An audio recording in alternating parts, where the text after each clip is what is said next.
A little bit west of nowhere is my town. A faded elegance falling down.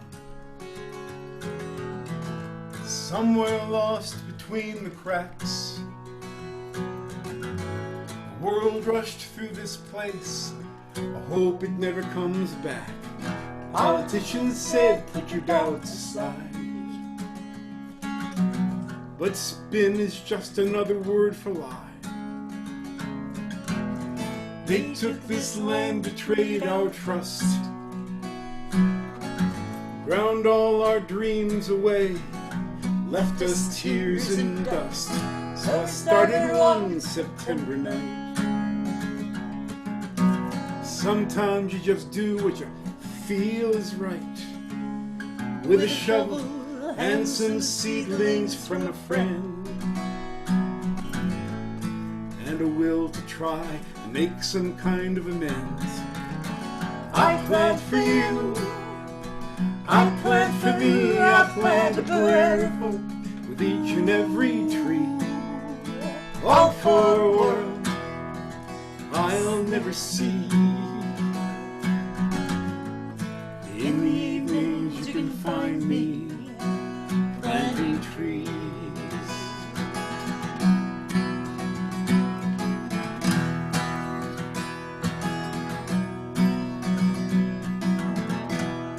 At first it was only me, and there wasn't much to see. Anger and despair still grip the town. Leave it to the children to turn such things around. They started coming in ones and twos, wanting to know what they could do. And in this place where hope had died, they brought their joy of life, and the town regained its pride. They plant for you, they plant for me, they are a prayer of hope with each and every tree. Love for a world that still can see. In the evenings you can find them planting trees. When I grow up, I'm gonna be a tree. I'm gonna make my home with the birds and the bees and the squirrels. They can count on me when I grow up to be a tree. I'm gonna let my back get stiff, plant my feet in the ground, take the winters off and settle down and keep my clothes till they turn brown.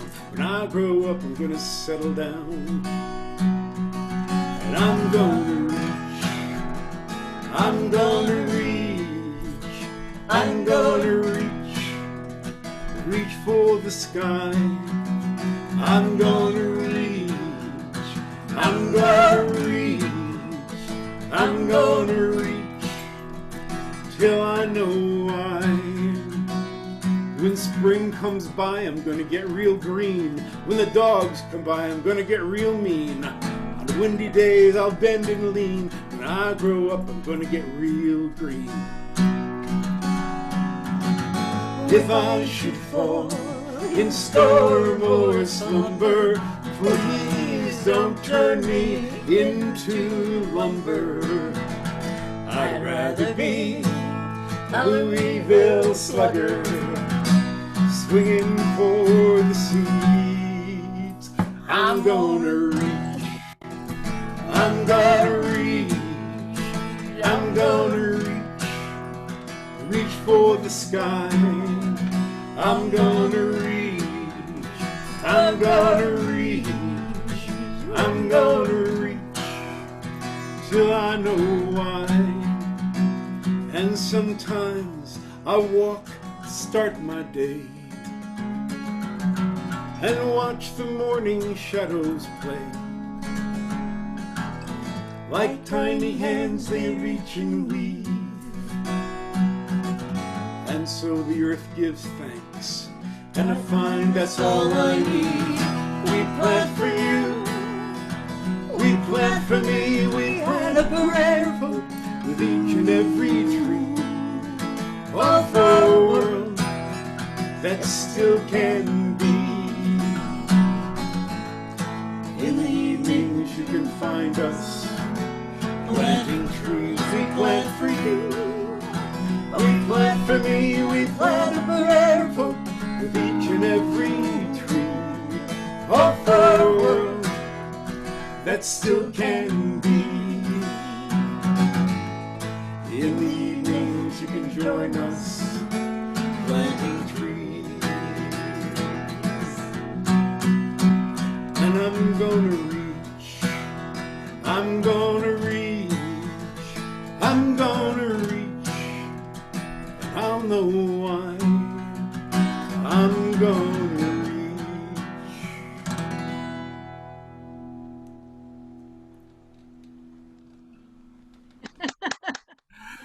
Thank you, Denise. You're welcome. Thank you. Welcome to Harmonies. This is a Zoom special edition of Harmonies. And I am here with David Timilevich and Libby Glover as my guests today. So welcome, David. Thank you, thank you. And I should mention that song. I wrote the first part of it, and the I'm going to reach. When I grow up, I'm going to be a tree.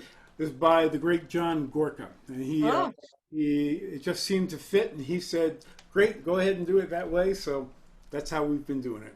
Wow, very nice, very nice. Well, thank you for singing that. I really enjoyed it very, very much.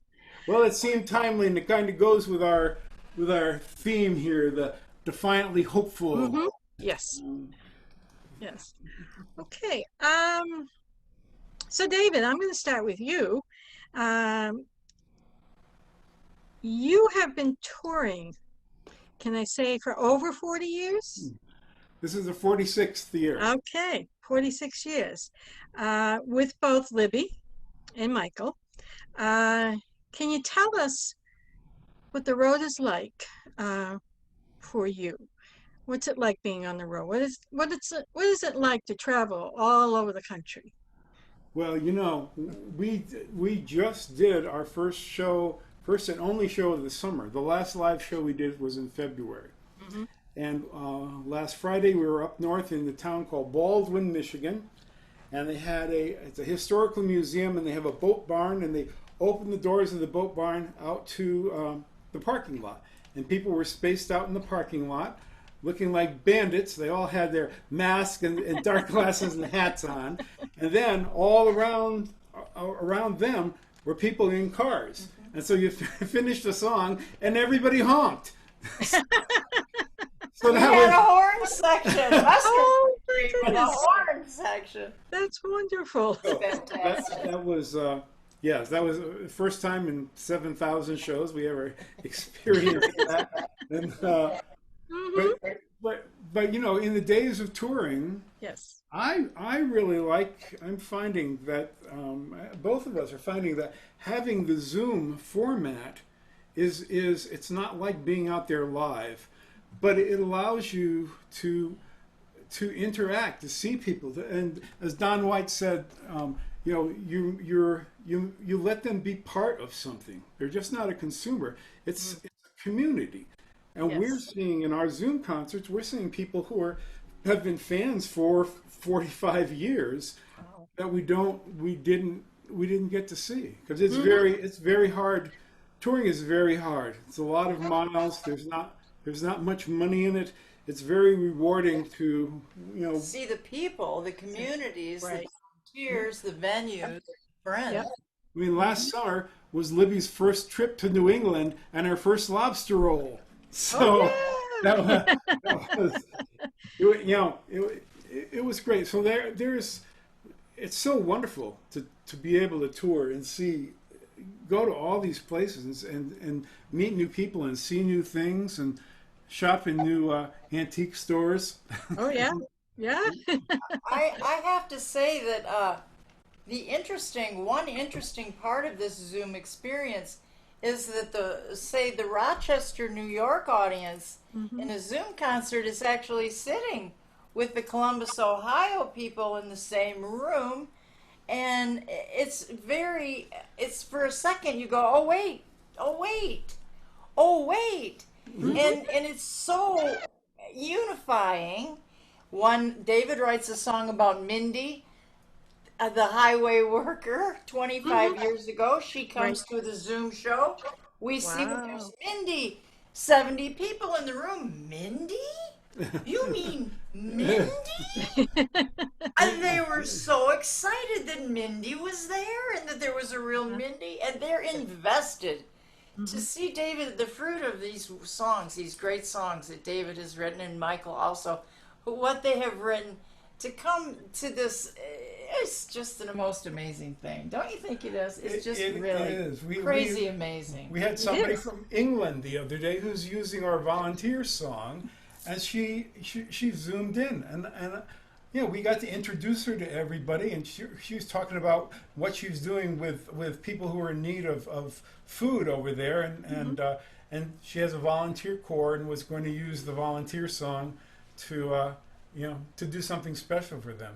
So it's really great. Once again, in this new environment, David is sharing all his knowledge that he's learning along the way as everything is changing, and sharing it with others, sharing his stage with others, inviting special guests into our Zoom concerts. Once again, David is creating the community that Yes. will keep this together so that possibly someday when we can get back to what we used to know as normal. Right. Right. Well, so that kind of leads me to my next question for Oh, you guys. But for especially David, with what you just said, Libby, is do you see yourself as a true representation of a folk singer, songwriter? And you talked about community and making the world a better place. So do you feel that you are that folk singer, that folk hero, maybe, as Libby has just kind of described you as? How do you feel about that? Well, I feel like no, but we were inspired um, by people in the '60s. Pete Seeger, Peter, Paul, and Mary, in particular. They had a message, and it was just a humanitarian message. It was a together. It was community, and that's what we grew out of. So yes. all the years in the bars, as disco came and country came, and we just sang what we wanted to do, and We were true to that, though. We were honest about it. People appreciated that, and the songs that they were writing were touching these people. You know, even the silliest ones were hilarious, and you know, people are still asking for "Achu to you," and it's just a great testament. And the very fact also that just not only Mustard's Retreat, but all the other artists that David has worked with over his career, fine career, but nobody, because I hired him for his first music gig, Right, you know, right. Yes. spotter of talent here. But nobody, you know, other than his lovely family, which I consider my own, Hmm. nobody's prouder of him than I am. You know, I'm you proud to know, stand next to him for I, sure. I do feel like after 45 years in this and in thousands of shows, I do feel like a link in the chain, and that we have accomplished what we set out to do. I mean, I always, the great Michael Smith, who just passed away, Hmm. um, I, a line that he had that stuck with me was, I just learned guitar because songs were so important to me. I wanted to keep those with me always. So I learned guitar, and I thought, boy, me too. I learned because those songs just got to my heart, got inside me, and I just wanted to play and sing them. And there is you know, there. No, I don't know. I say there's a purity there, but there is. I mean, we've never done songs that we didn't want to do. So, Bob Zentz, I wouldn't sing them if I didn't like them. I wouldn't like them if I didn't care. I wouldn't care if you didn't listen. There's a lot of good songs out there. I never sang a song that I didn't love or a song that didn't love me. And that was the theme song to my radio show years ago. But yeah, we do what we love, and it does fall in the defiantly hopeful. I think that's what folk music is about. Some of it isn't pretty. I mean, some of it is not pretty. Yeah. And you have to decide, if you're gonna, how you're gonna go about that. But it's not a distraction. It's There you it's go. music that. I mean, even the funny things. I mean, they're fun, but it's a well-rounded show, and it's not designed to be commercial. It's designed to be community music, and not that the two can't meet, like especially in the '60s, but it's very specifically is a community music for people, and not it puts people before profits. Right. And so Really? yeah. So I'm very proud of what we do and what we've accomplished, and it's the most fun ever here after 45 years. And the voice, I mean, our voices are we still, thankfully, I'm so grateful. We both still have great voices, and every day I'm thankful for that, So, Libby, do you feel, I'm going to ask you the same question. Do you feel that you represent the true Well, meaning no, of because folk? I'm just the chick singer. Oh, okay. But you've been playing. There is a bit of truth in that. I do like a great message. I do like to put forth a message. I was raised with Peter, Paul, and Mary with that music, and that's why I chose folk music. I could have been a disco star. Can you imagine? But getting back to that, but it's really, I feel it's my job as a harmony singer, which is my most important, which is where I find the love is the harmony. That's my thing. I approach it a little differently. Content really doesn't make much difference to me sometimes as a singer. I just want to sing it the way he wrote it, he wants it, Okay. And he and I just happened to click like really early in his career, so we've raised each other up Uh-huh. since then. Nice. Do you write, Libby? I have written. I write. I just don't ever. You never put something Right. together? Okay. We haven't. We've been. There's hundreds of songs that Oh, he I has know. written. Just curious. It's very hard to it's more important to me to do his stuff. Okay. Yeah. But we feel like, because when Michael left a year and a half ago, and for everybody who wants to know, he's doing fine. He's out in California with his daughter, and but it really was a big change, because Michael was pretty brilliant writer and performer, and to lose all of his material like that, we had to, and we all met together, and he was really encouraging that we keep things going, and we wanted to, but But there was a lot of rearranging of material to fit a new dimension of Mustard's Retreat. Yeah. And, it was seamless in a way. I'm so familiar with their stuff. But, and also it was exciting because we had never really dug in before, So as musicians, I think it was very fulfilling to dig into this stuff with a new eye. yeah, it has been we have 200-300 songs or projects that we want to do, and we just have so much time. So we, when we did our first shows, you usually do about 24 songs a show. We had 27 songs ready, so, because it was only 3 or 4 weeks after Michael had stopped performing with us, and so. But then we hit it hard. I think we went like 90 days, and we practiced or played every single day. I mean, we were back and forth every other day to one of the other's house, and so it was. I mean, when we say we dug in every day, Yep. every single day. Wow. So that was pretty cool to do It is that. cool. It is cool. It was. Nice. Okay. I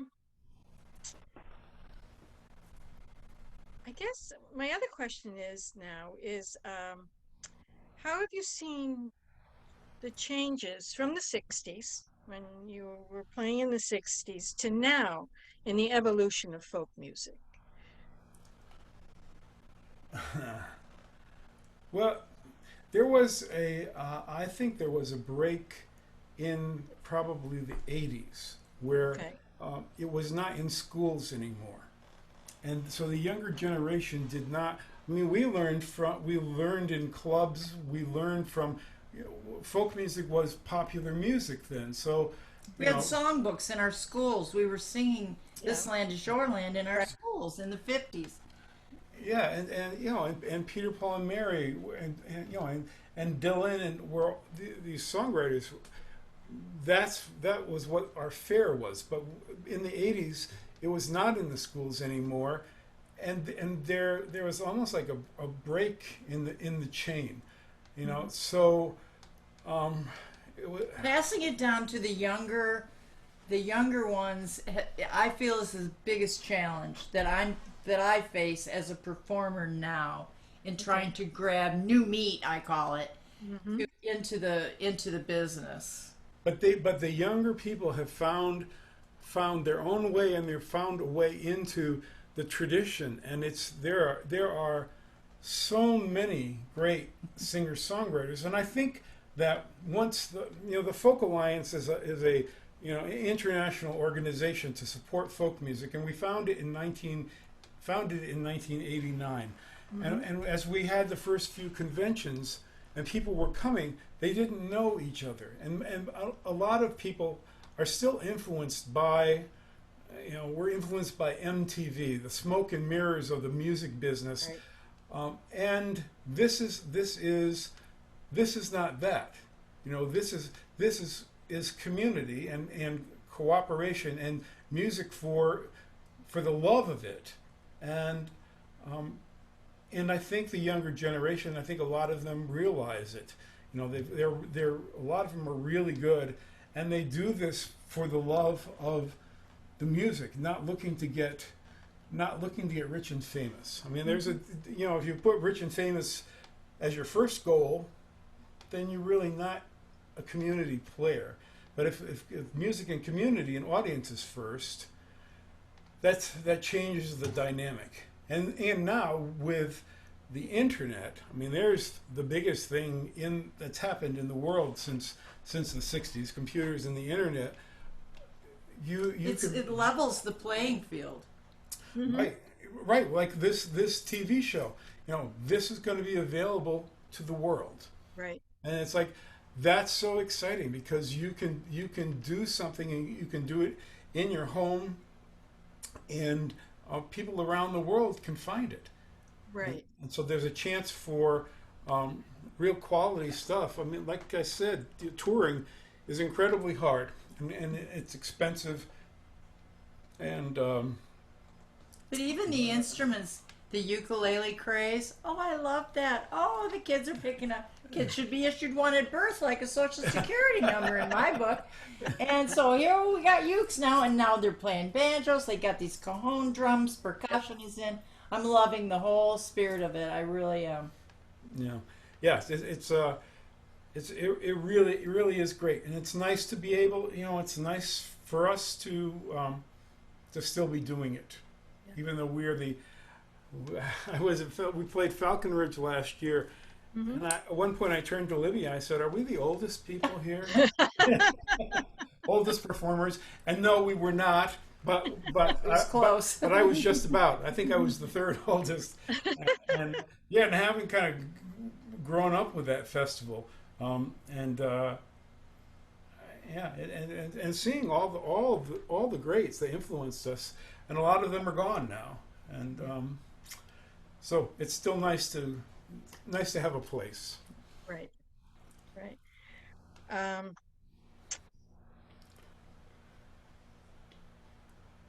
We could talk well, about funding for the arts in the schools. that's a good idea too. That's a really good idea that we should, once everything gets back on track here, I mean, that's so important to do You know, is they may find that they need to put some money into arts in the schools after all this, and that that wouldn't be a bad. absolutely. Well, and they were talking about the was it the STEM curriculum? Uh, Hmm.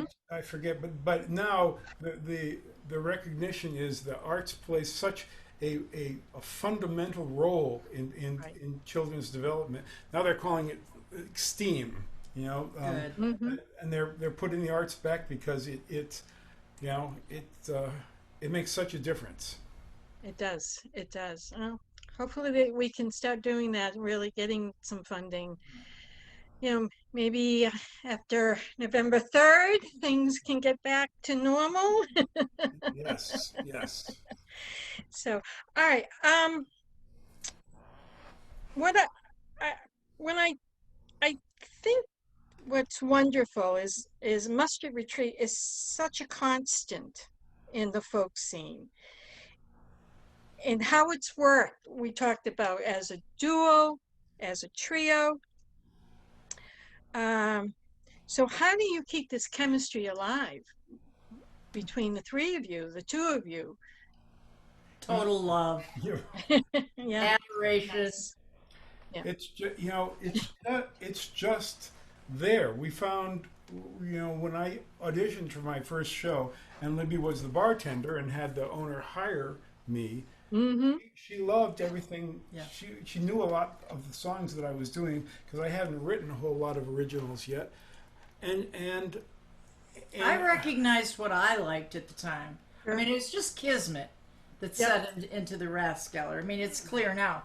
But after 45 years of friendship like ours is, it's hard to deny that there's some soulmate kismet thing happening Yeah. that can't be denied because I thoroughly tell them all the time no one will ever sing with them like I do. there was the thing when Libby got up to sing with me.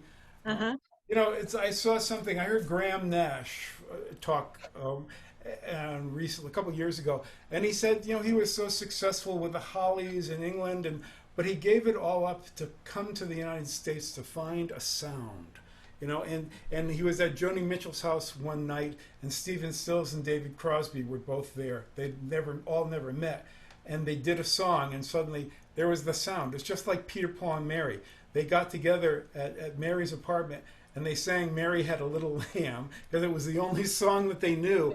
But the harmonies were there, and so when Libby first sang with me, it was I had been looking for someone who could do that, and it sounded so beautiful. And, I mean, the other night and 2 nights ago in practice, we hit some notes that, well, they were just like, that's so beautiful. I mean, we're thankful that we can do this. We work at it, but Yeah. I'm just, first of all, it's just I think it's magic and an amazing thing, but Yeah. still surprises me, how pretty it can be. Yeah. Well, it's true. You guys sound amazing. And I love listening to you all the time, and your harmonies are incredible.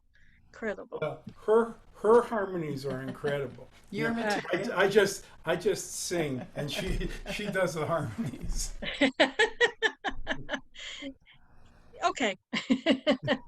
That's what she said. So, okay. You had talked a little bit about how things have changed for you since our world changed so dramatically. Um, can you talk a little bit more about the impact of, um, not touring? Um, Dave, you're an agent, so how does that impact you being an agent. So, can you talk a little bit about really how life has changed for you guys? Well, talking about feeling like you're the last buggy whip salesman in the world. You're the the jobs just disappeared. Hmm. Everybody stopped performing. There's no, I mean, it's not quite true, but it's like there's nothing to agent because Right. you can't book shows and um, so it was really the money, I mean, disappeared overnight. I mean, we probably had 60 shows planned for the year, Right. and suddenly poof, it's gone, and for everybody else too. It's a real hardship, but the virtual concerts, this community is incredibly, there are incredibly smart and creative people in this community, and like Don White, who lives near you. The Hmm. day after this started, he went to bed kind of in despair, and he got up the next day and he said, "Okay, what am I going to do to make a living?" And he started Okay. Yeah. and kind of invented a lot of this online concert stuff that is, and he does 2 or 3 concerts a week now, and Hmm. a forum for people to get together from all over North America. They come just to discuss what's going on. Like every Monday, 2 o'clock Eastern Time, Don White's Performer Forum. You can find it on Facebook, and people just come together and share. And it's like, and they share everything, ideas, things that have worked, things that haven't, Technology. technology, and Okay. it's very. I mean, it's. I mean, It's that's community. yeah, it's community. That's the great thing about Yep. this. Nobody is being possessive of knowledge. It's just like, hey, everybody, this is working for me, or how do I do this, and There's a learning curve, Hmm. and the software is changing, as we know from Right. this, and it's not easy for us, uh, but I'm so proud of you but for stepping up to the plate and learning. Okay. So you're talking in terms of the technology so you can perform online concerts yes, that are and what a lot of quality. Yeah. yes, and what a lot of us are doing are online concerts with a tip jar. I mean, the Okay. feeling is, a lot of people are hurting here, and we Hmm. want people at the shows, and it doesn't matter to us or to Don White or other people if they can pay anything. The idea is the shows are they're very healing and uplifting for people, and we want to accomplish that. And if you can't pay anything, that's fine. And if you can throw a couple bucks in the tip jar, that's fine. And we tend to We share. we Hmm. we work with venues and share the money with the venues because the Okay. venues have no income. We share with nonprofits. We have a big thing coming up with a food pantry in Michigan. So we raise money for Yes. them, and they support the concert, and we support them, and I mean, you really feel like you're accomplishing something, and you make a little money towards your ramen and red beans fund, and Uh-huh. but it's really really rewarding, and It and, is. and it's the people, especially in Zoom, that for whom it really means something, and I mean that's the most humbling thing of all.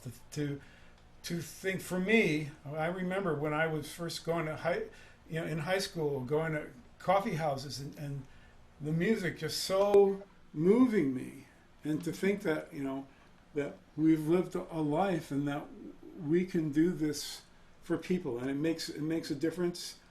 And as an agent, I've been training a lot of venues on how to set up a virtual concert series, and and that's been very rewarding too. Really. That's great, David. Um, so do you think with this, the music industry will reinvent itself in the way that it presents?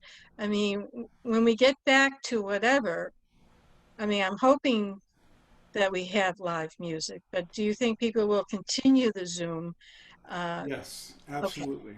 okay. Absolutely. You know, that Club Passim, Matt Smith at Club Passim Yep. did one of Don White's tech talks, you know, a couple of months ago. He said they've been streaming for 10 years. They do live shows, but they've been streaming for 10 years. Yep. And his thought was, this is not going away. And that's, you know, that's our thought too. It's like I don't expect live concerts again. As a rule, I don't expect them all of next year. You know, Really? like Yep. yeah, until there is a vaccine that's proven Right. and it proven to be safe, you know, people are not going to go out and put themselves at risk. Right. So I've been seeing this our online concerts, you know, and people who are able to do the technology. It's just booming. You know, it's not a very difficult technology to get online to get onto to a YouTube live concert or to get into Zoom, and Right. and people are finding their way in, and the number is growing, and people are loving it. Um, Oh, yeah. I yeah, find it fulfilling too. Like what Christine Lavin said, it's like sitting in the front row. Exactly. yeah, Yes. like Yes, yeah, she it said, is. yeah, right. Everybody's got a front row center Everybody's seat. got a front row seat. I Yes. love that. It's leveling out this. I don't know. It's doing something to it. I don't know what, but And what Don White does, and we do, we have an after party. Yeah. So we'll do our concert, but then we have surprise guests that we ask to come in and do a couple songs. And there've been, I mean, Peter Yarrow's done it, John Gorka, Tom Wow. Rush came, Nice. and basically, you know, they're just sitting at home. So it's kind of like it's, you know, it's good publicity for them, and you're getting in front of music fans who are computer literate, Right. and suddenly they get to see you and talk. You know, yeah, Don White was interviewing Tom Rush and John Gorka. It was just fascinating to hear what they had to say about their careers. Right. Yeah. So we try to do that. so we're mixing yeah. it up, you know. Mixing up. Yep. Yeah. Yeah. And not too long, you know, not long, enough to keep their interests, Right.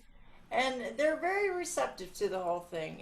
I find the whole thing very fulfilling. I don't know. Yes. I'm needy. It is very fulfilling. Well, it sounds like you guys are having a wonderful time, having a lot of fun, getting to see your fans, you know, playing your music, And giving back. my yard has never looked so good. Oh, I bet. Because I can be out there and weeding and Exactly. so, I you know. that's a I good know. thing too. It is. It is. All right. All right. Well, so how do people find you, David and Libby? Where do they go for these concerts to find out more about you? You know, What can they do? Mustard's Retreat on Facebook. You can, you know, just if you're on Facebook, just look up Mustard's Retreat. We have 3 different pages, and any one of them will get you there. And our website, mustardsretreat.com, with no apostrophe s in mustards, you know, for Right. the website. With the That'll but Facebook has got the most up to date pictures and news and just dialogue with people. Okay. All right. Well, I want to thank you so much for coming on to Harmonies. I loved our conversation. It was wonderful to Thank see you. you too. Um, and if you could play that great song for me, my favorite song, Simple Faith, that would be wonderful. Well, I will. Thank you for asking. The song was written right here in this room in mid-November 2004 after the presidential election. And I wasn't feeling too good about it. And it was, I thought, boy, politics has gotten so ugly. How is it going to get any worse? and but we found, being part of this community, we find that people are not as divided as they're trying to make us. You know, they're the people who make money off division, you know, are trying to sell it out there. And so I wanted to write a song that was beyond politics, beyond religion, just to find common ground. And this is the song.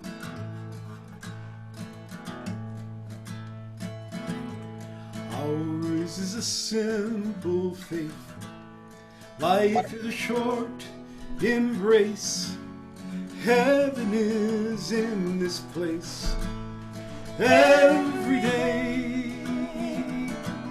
Hope is the ground we till. Make each day what you will. Thankful for dreams fulfilled every day.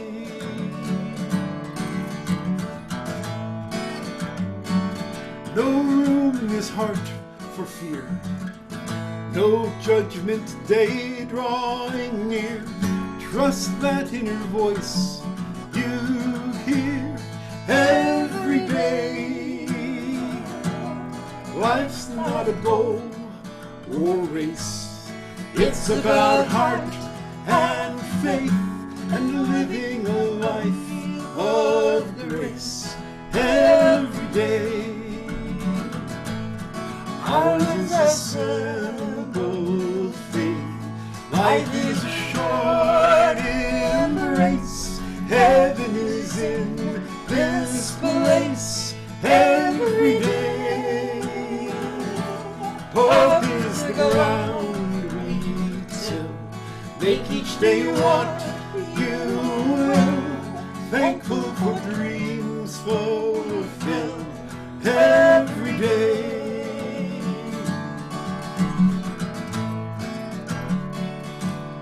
Trust is an open hand, making an honest stand, rooted here in the land every day.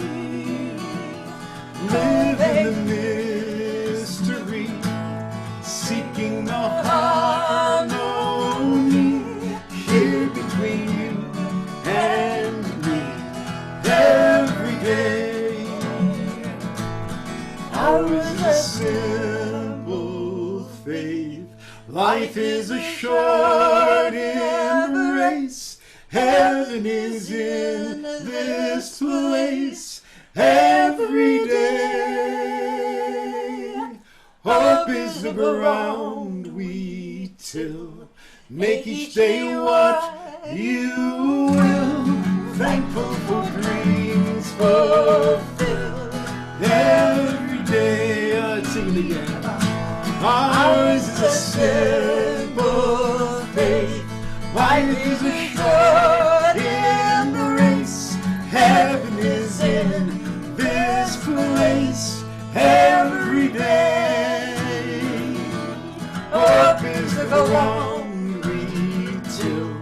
Make each day what you will. Thankful for dreams fulfilled every day.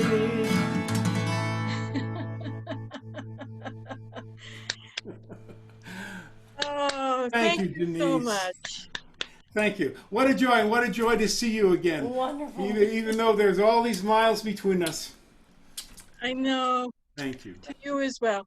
All right. Take care. Thank you so much. We'll see you next time. Thank Okay. you.